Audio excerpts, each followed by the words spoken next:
J'ai grandi au sein d'une famille déjà formée de 4 membres. Mes parents et leurs 2 enfants.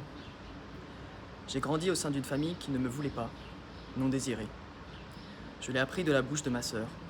J'ai cru longtemps à un canular, mais ce n'était pas le cas. Ma mère me l'avoua bien plus tard, lorsque je fus en âge de le comprendre. Certes, je n'ai pas été désiré, mais j'ai été aimé.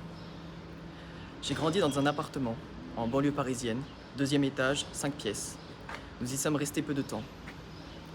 C'est pourquoi mes souvenirs sont ombragés, entrelacés de cauchemars d'enfants et de déambulations oniriques. Un bout de chambre, de cuisine, de salon, c'est tout. Quelques images de la maternelle, une cour, un dortoir, un préau, c'est tout. J'ai grandi dans une maison en banlieue parisienne. Un étage, 10 pièces, un jardin. La maison de mon enfance, celle de tous les stigmates. Après le décès de mon grand-père, on s'y installe pour y vivre avec ma grand-mère. L'évocation de ce grand-père, disparu fut longtemps pour moi, une source de tristesse immense, d'un chagrin terrible. Non, je ne l'ai pas connu. On me parlait sans cesse d'un inconnu, de ce vieil homme sur une photo serrant un enfant dans les bras.